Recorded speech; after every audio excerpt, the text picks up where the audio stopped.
Hello and good morning to you. Jacqueline Burke here with something that I call Flow Q and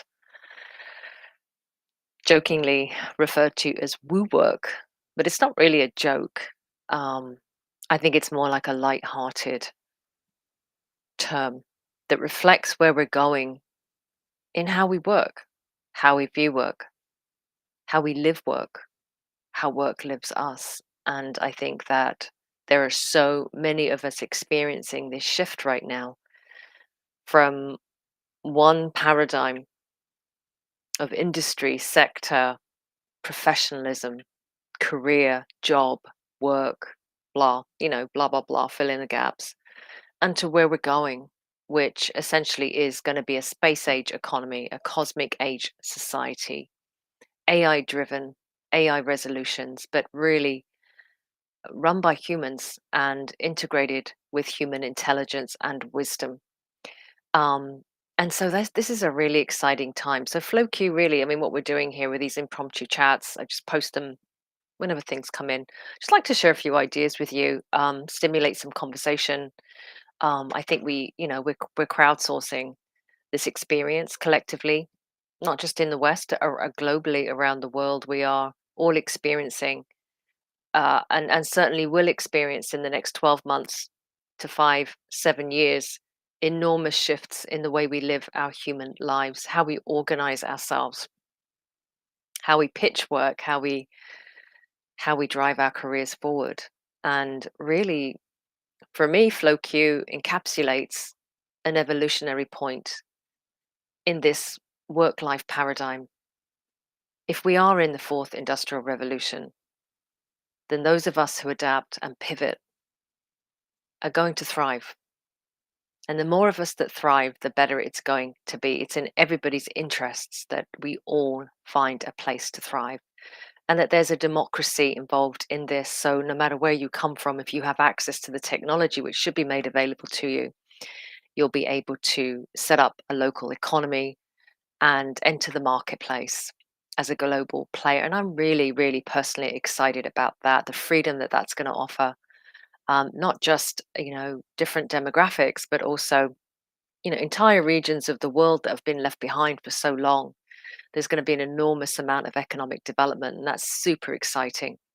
So FlowQ really embraces that. It's almost like a work philosophy, a way of restructuring ourselves so that we create a sustainable experience as all these changes come online. So a lot of what we do in FlowQ is to give or enable or hold space for professionals, busy people, to implement simple mindful techniques and programs that are blueprinted for their particular career, bespoke, customized, which is the nice aspect of what I do. So it's very much a one-on-one experience, although we do group work as well, for obvious reasons. But I wanted to share just a thought this morning when I woke up. There's a lot of talk about the billionaire bros and the techs and all of these new minted billionaires that are coming in through the tech industries all over the world. And not just them, but also what AI is opening up, even on platforms like YouTube. So you've got these very, very young people, or not, different age groups, just really, as they call it, smashing it on these platforms, for very, very low cost.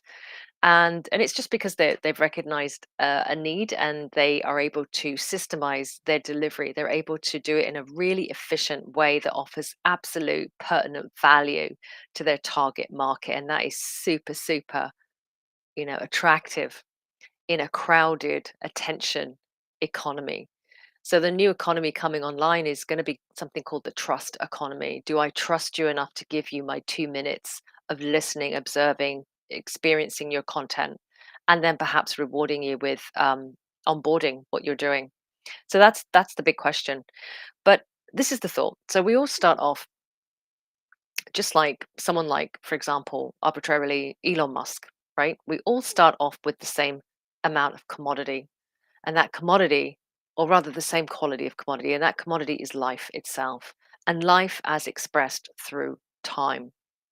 So I'm going to read something that I found really extremely valuable. And I read this a few years ago, but it's from Oliver Berkman's book, 4,000 Weeks: Time Management for Mortals. And what it does, the book emphasizes that the average person has approximately, if we base it on an 80-year lifespan, we have 4,000 weekends. So just think about that for a minute. We all start out with the potential of 4,000 weekends. That's you, that's me, that's Elon Musk, right? Now, by the end of those 4,000 weeks, if we get to 80, the way that we've used that commodity is going to be markedly different.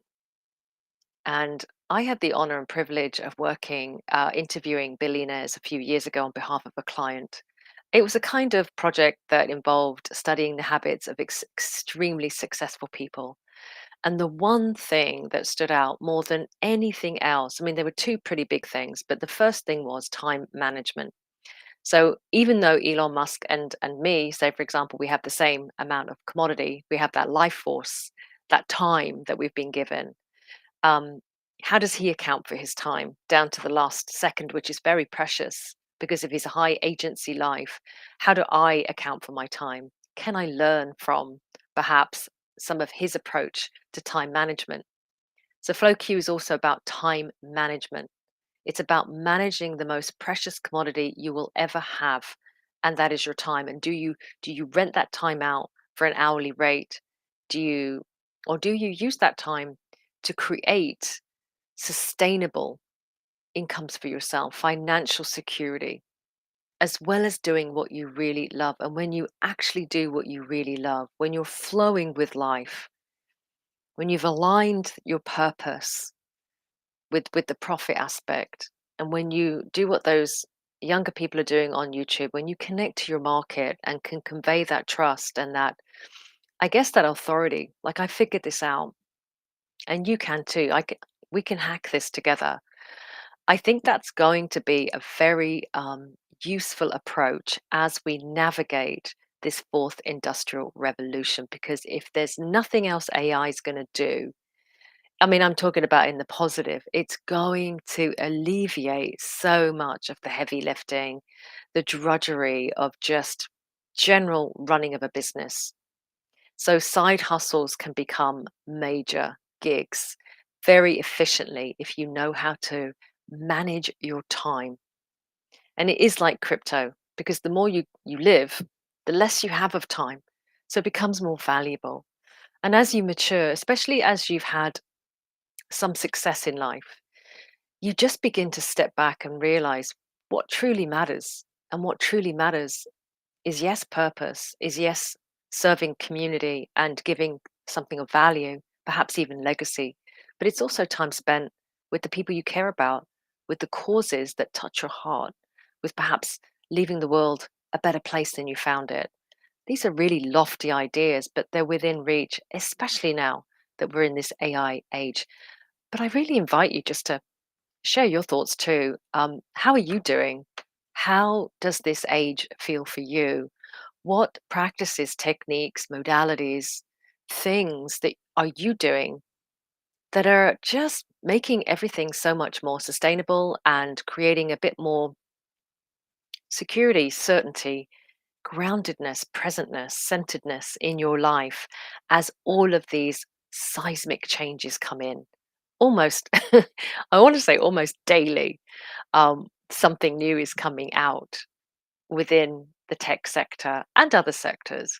And that's really, really exciting. So I'd love to invite anyone with ideas around this to reach out to me, DM me. I'm going to be organizing conversations. We may even have some round tables, but in the very least, please leave some comments, questions, anything along those lines. And I super really massively look forward to engaging because I think this is the fun part of what we're doing here as a species at this time, is that it isn't going to be, this movement isn't going to be of progress down to a few, it shouldn't be down to a few individuals. It really can be grassroots, it can be local, it can be community and organizationally driven. And that's the power that technology offers us. It gives us all a platform. So again, I invite anyone to jump on in here and add things that they found useful, and let's keep the conversation going. But you have a beautiful day. I'll speak to you guys soon.